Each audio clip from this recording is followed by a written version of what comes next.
ایک صاف رات کو ایک چھوٹی سی لڑکی لونا اپنے گھر کے برآمدے پر بیٹھی آسمان پر جھلملاتے ستاروں کو دیکھ رہی تھی۔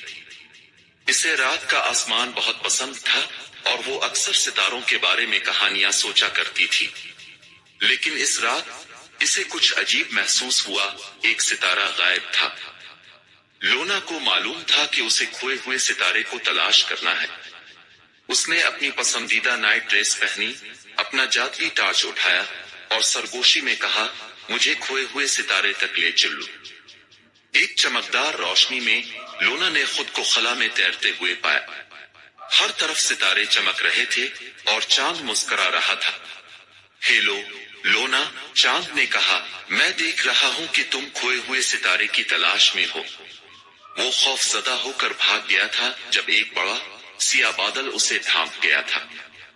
لونا نے بہادری سے سر ہلایا، میں ستارے کو ڈھونڈوں گی اور اسے واپس لے آؤں گی۔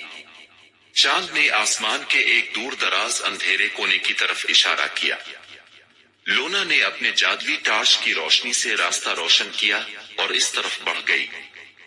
کچھ دیر بعد اس نے کھوئے ہوئے ستارے کو ایک بادل کے پیچھے چھپے ہوئے پایا جو اداس اور تنہا نظر آ رہا تھا۔ تم کیوں چھپ رہے ہو؟ لونا نے نرمی سے پوچھا۔ مجھے اندھیرے بادلوں سے ڈر لگتا ہے، ستارے نے سرگوشی کی۔ وہ مجھے چھوٹا اور ڈرا ہوا محسوس کراتے ہیں۔ لونا نے پیار سے مسکرا کر کہا، مگر تم تو ایک ستارے ہو۔ تم رات کے آسمان کو روشن کرتے ہو۔ چاہے بادل آئیں، تم ان کے پار بھی چمک سکتے ہو۔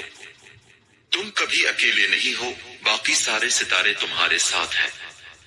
ستارہ تھوڑا سا زیادہ چمکنے لگا اور خود کو زیادہ بہادر محسوس کرنے لگا۔ کیا تم میرے ساتھ رہو گی جب تک میں واپس اپنی جگہ پہنچ نہ جاؤں؟ ضرور، لونا نے کہا۔